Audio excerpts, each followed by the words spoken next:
tentang faal jantung, yaitu troponin I dan T.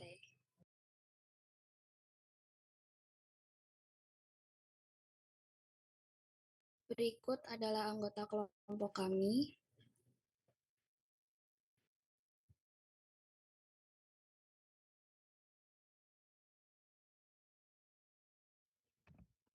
Yang pertama ada definisi. Troponin merupakan suatu kompleks protein yang sangat penting dalam mekanisme kontraksi otot lurik, termasuk otot jantung. Kompleks ini terletak pada filamen tipis aktin dan berperan sebagai regulator utama interaksi antara aktin dan miosin, dua protein kontraktil utama yang memungkinkan terjadinya kontraksi otot. Troponin tersusun dari 3 subunit, yaitu troponin C, troponin I, dan troponin T. Troponin I berperan sebagai subunit inhibitor yang mencegah interaksi aktin dan miosin saat otot dalam keadaan relaksasi, sehingga berfungsi sebagai pengatur kontraksi.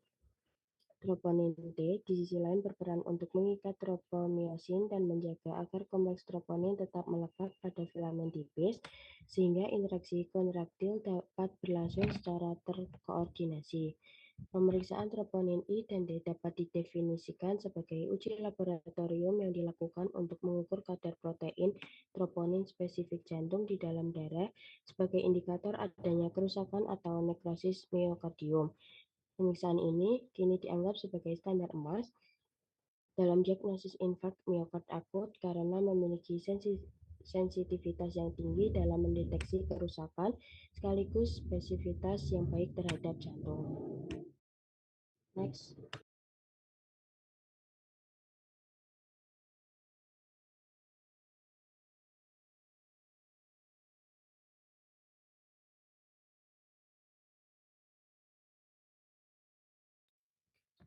Selanjutnya ada mekanisme fisiologi. Saat otot dalam keadaan relaksasi, konsentrasi Ca12 intrasel rendah, TNL menempel pada aktin sehingga menghambat miosin ikatan. NT menjaga sisi tropomiosin sehingga sisi pengikatan aktin tetap tertutup. Hasilnya tidak terjadi kontraksi.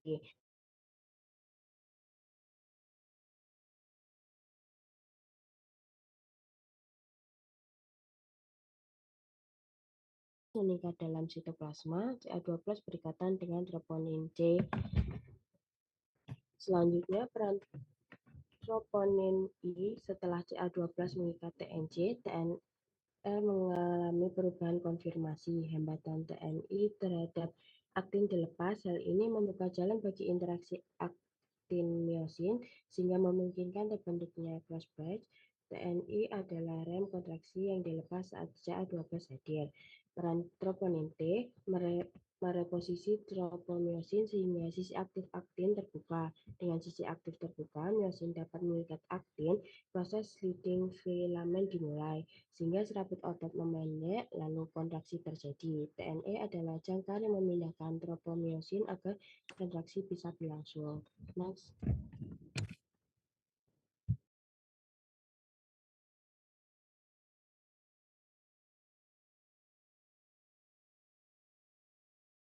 Kemudian ada patofisiologi dari troponin E dan D. Jadi di sini ketika terjadi sumbatan pada pembuluh darah koroner, maka aliran darah yang membawa oksigen ke dan nutrisi ke otot jantung akan terhambat yang menyebabkan iskemia atau disebut sebagai kekurangan oksigen pada miokardium.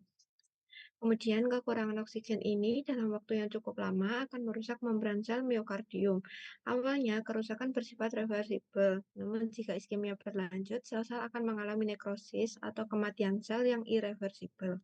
Kemudian troponin I dan troponin T yang normalnya di dalam sel otot jantung, ketika terjadi sel miokardium yang rusak dan mati, maka membran sel akan pecah melepaskan troponin ke dalam sirkulasi darah.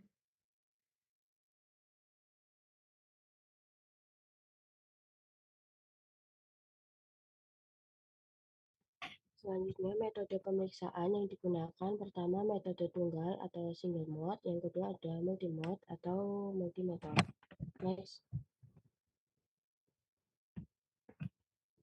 Alat dan bahan yang digunakan pertama ada tes cartridge box, QDX Intracheck Reader.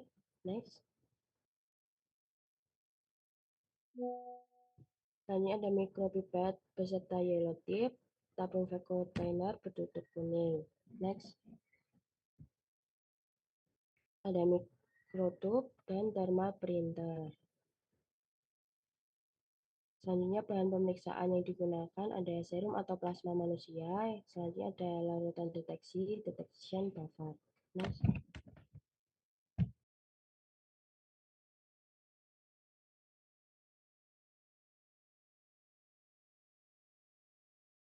Selanjutnya ada mekanisme pemeriksaan. Yang pertama, metode tunggal atau single mode.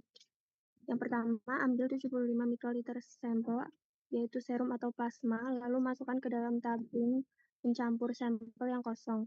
Kemudian tambahkan 75 mikroliter larutan deteksi atau detection buffer ke tabung tersebut.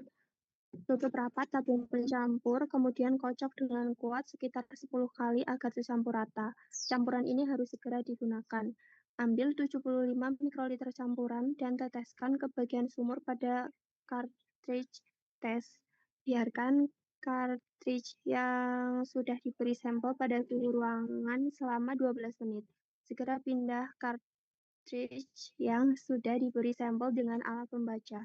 Masukkan cartridge ke dalam slot reader dengan arah sesuai tanda panah yang sudah disediakan. Tekan tombol select pada reader untuk memulai proses pembacaan, kemudian hasil tes akan muncul di layar reader. Next.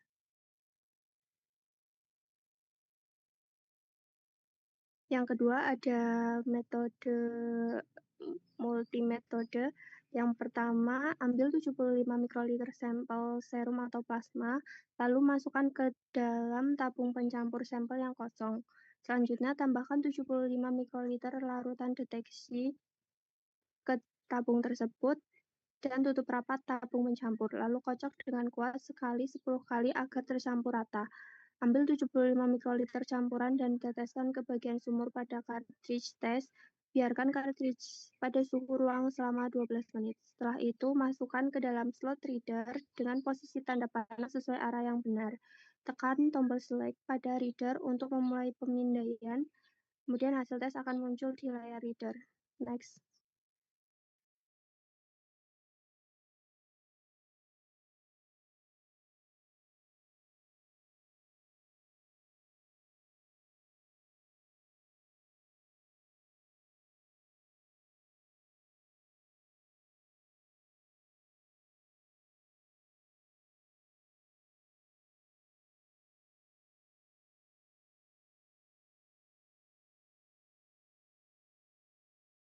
Interpretasi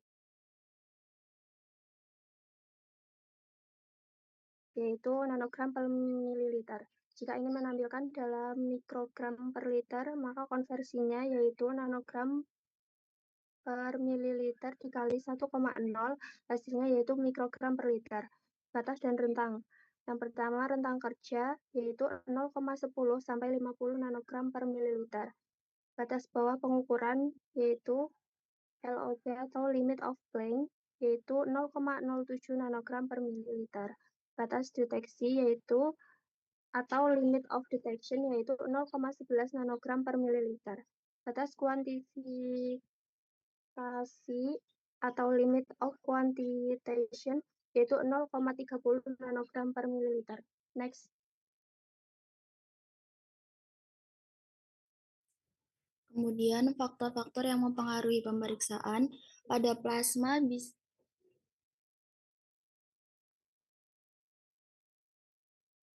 pada pada plasma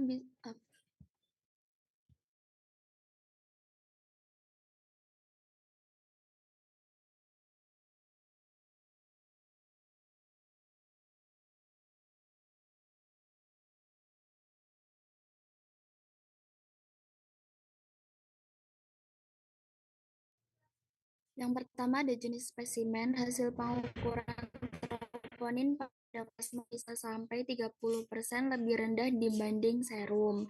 Kemudian terapi antikoagulan, sampel dari pasien yang mendapat terapi antikoagulan bisa membutuhkan waktu lebih lama untuk membeku. Kemudian yang ketiga ada pengaruh dari heparin. Kemudian yang keempat ada penanganan praanalitik, yaitu kesalahan praanalitik dapat mempengaruhi hasil. Misalnya pencampuran sampel tidak lengkap saat pengambilan, sentrifugasi tidak memadai, kemudian pemisahan serum atau plasma dari sel darah merah yang tidak sempurna, kemudian adanya fibrin dalam sampel.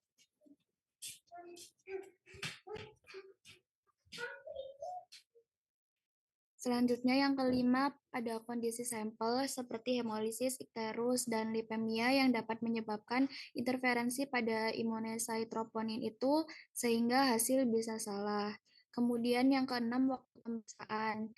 Troponin mulai meningkat itu 2-3 jam setelah cedera miokard, sehingga pada fase awal kadar bisa masih normal. Kemudian diperlukan pemeriksaan serial setiap 3-6 jam untuk memantau perubahan. Waktu ideal penyelesaian pemeriksaan di laboratorium adalah kurang dari 60 menit. Kemudian yang ketujuh ada kondisi klinis pasien seperti STEMI, takikardia, shock, trauma dada tumpul, miokarditis, sarkoidosis, stroke akut, penyakit ginjal kronis. Next.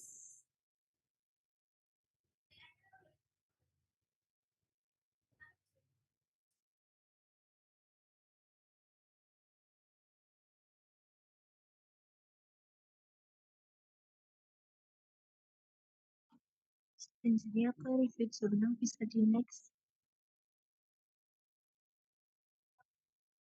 Identitas jurnal yang digunakan yaitu dengan judul Role of Troponin Test in Diagnosis and Management of Acute Myocardial Infarction atau peranan pemeriksaan troponin pada diagnosis dan penanganan infak miokard akut. Next.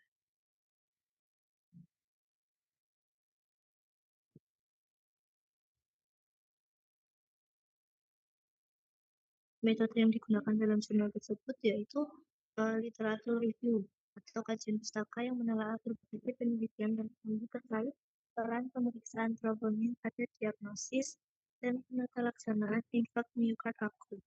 Next.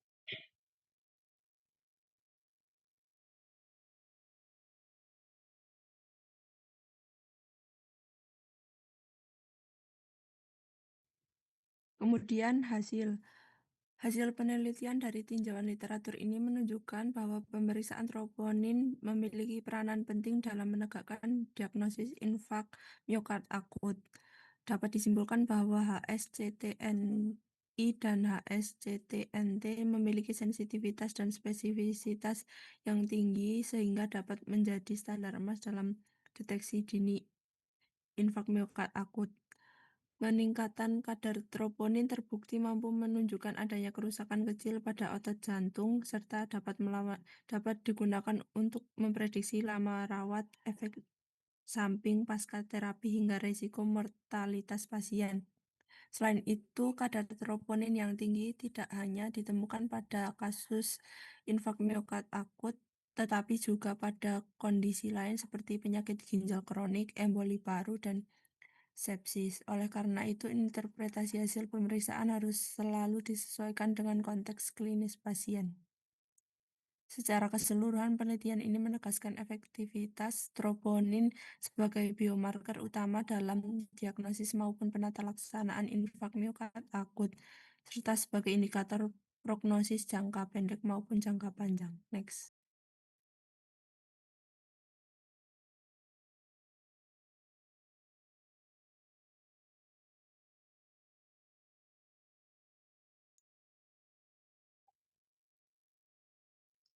Ada kelebihan dan kekurangan. Kelebihannya sendiri yaitu troponin sendiri berperan penting dalam diagnosis IMA dikarenakan hampir spesifik dan sangat sensitif dalam mendeteksi adanya IMA.